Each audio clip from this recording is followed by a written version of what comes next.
नमस्कार, मैं हूं आपके साथ खुशबू सिंह और आप देख रहे हैं दैनिक संदेश। तो चलिए नजर डालते हैं इस वक्त से जुड़ी कुछ मुख्य खबरों पर।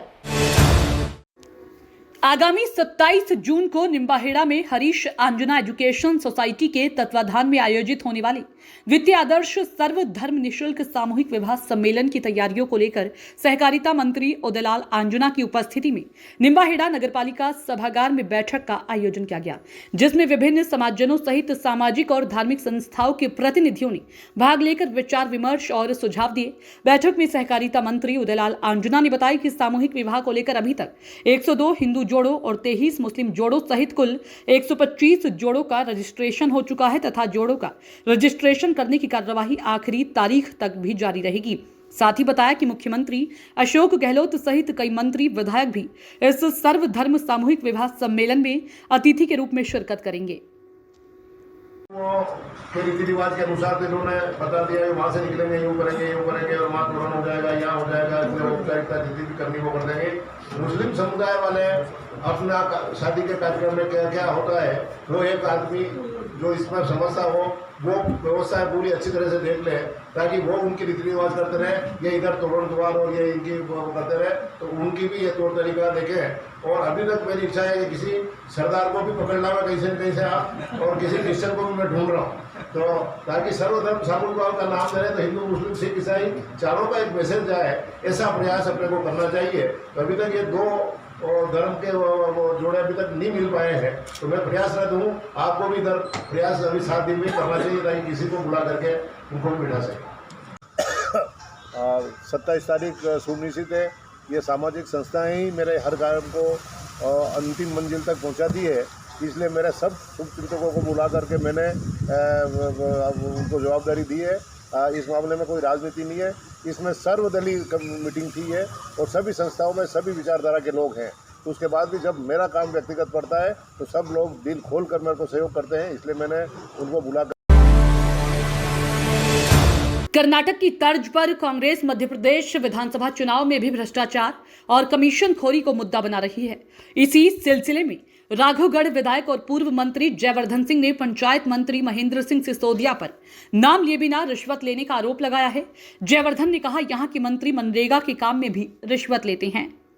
इस बयान पर मंत्री महेंद्र सिंह सिसोदिया ने पलटवार करते हुए कहा कि राघवगढ़ नगर पालिका का पैसा घर में लगता है।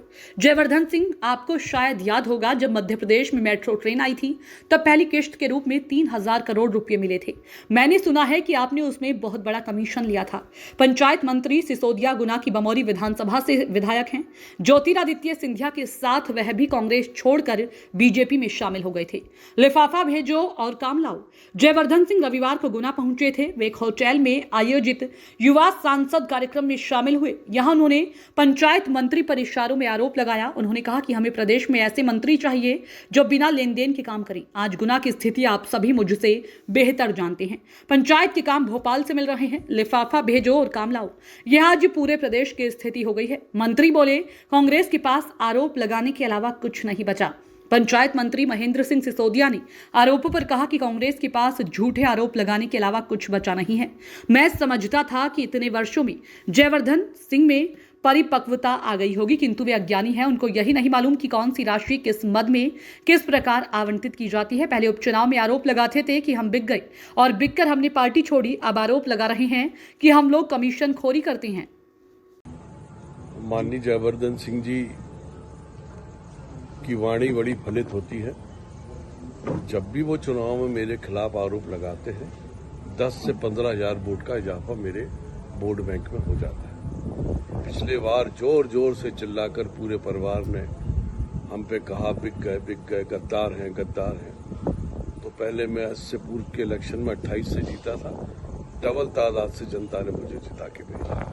और अब जयवर्धन सिंह जी जो आरोप लगा रहे हैं, इसका जवाब मैं नहीं, बमौरी क्षेत्र की जनता देगी। और इस बार 53,000 को भी हम क्रॉस करेंगे। जहां तक विधायक निधि और नगर पालिका और अन्य की कम वो बात है, तो माननीय जयवर्धन सिंह जी, मैं इस बारे में कुछ कहना ही नहीं चाहता हूं। आप समझदार हैं, कहूंगा तो आपको पेट में दिक्कत होने लगेगी। माननीय जयवर्धन सिंह जी, आप कुछ याद होगा कि जब मेट्रो ट्रेन आई थी मध्य प्रदेश में, पहली किस्त 3000 करोड़ की, तो आपके बारे में मैंने सुना था कि आपने उसमें बहुत बड़ा कमीशन लिया था। देखिए, कांग्रेसियों के पास झूठे आरोप लगाने के अलावा कुछ बचा नहीं है और मैं समझता था कि इतने सालों में माननीय जयवर्धन सिंह जी में परिपक्वता आ गई होगी, किंतु उनका ये आरोप सुनकर मुझे ऐसा लगता है कि आज भी वो परिपक्वता से कोसों दूर है और अज्ञानी है। उनको यही नहीं मालूम कि कौन सी राशि किस मद में किस प्रकार से आवंटित की जाती है।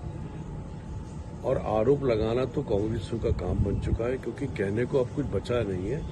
पहले चुनाव में बाई इलेक्शन पे आरोप लगाते थे कि हम बिक गए और बिक कर हमने पार्टी छोड़ी, और अब आरोप लगा रहे हैं कि हम लोग कमीशन खोरी करते हैं।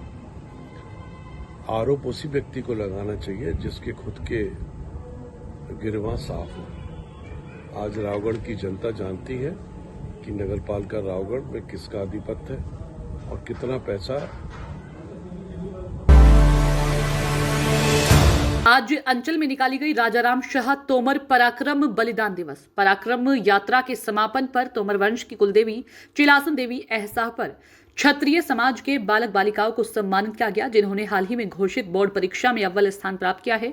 उनको सम्मानित किया गया। इसमें सिमरन कुशवाहा पुत्री अशोक कुशवाहा, जिन्होंने पंजाब बोर्ड में अंचल का नाम रोशन किया और वहां अमृतसर में प्रथम स्थान पाया, तो वहीं थराज शासकीय सेकेंडरी स्कूल से देव सिंह तोमर पुत्र शिव सिंह तोमर ने विद्यालय में प्रथम स्थान पाकर 90% के साथ गांव व कस्बे का नाम रोशन किया। उनको भी सम्मानित किया गया। इस मौके पर संत शिरोमणि श्री बाबा बालक दास जी महाराज, सुरेंद्र सिंह तोमर, अखिल भारतीय क्षत्रिय महासभा विधायक रविंद्र सिंह भिड़ौसा, सौरभ मुन्ना सिंह तोमर बिल्डिंग पुरावस ग्वालियर, विपिन तोमर भिडौसा, सौम्या प्रॉपर्टी ग्वालियर सहित समाज के अन्य गणमान्य लोग मौजूद रहे। देखिए पंकज जैन की रिपोर्ट। हिमाचल प्रदेश के कांगड़ा जिले के जाट बेली के बच्चों ने तंबाकू की रोकथाम से जुड़े कोटपा कानून के ऊपर जागरूकता रैली निकाली। नाडा इंडिया फाउंडेशन के युवा जागेगा तंबाकू भागेगा अभियान के तहत इस रैली का आयोजन किया गया। तंबाकू उत्पादों के हानिकारक प्रभावों को लेकर लोगों को जागरूक किया जा रहा है। इस जागरूकता अभियान में कांगड़ा जिले के स्कूली बच्चे बढ़ चढ़कर भाग लिया। स्कूल के अध्यापक अभिषेक शर्मा ने कहा कि हर साल तंबाकू के इस्तेमाल से लाखों लोग अपनी सेहत गंवा देते हैं, जो कि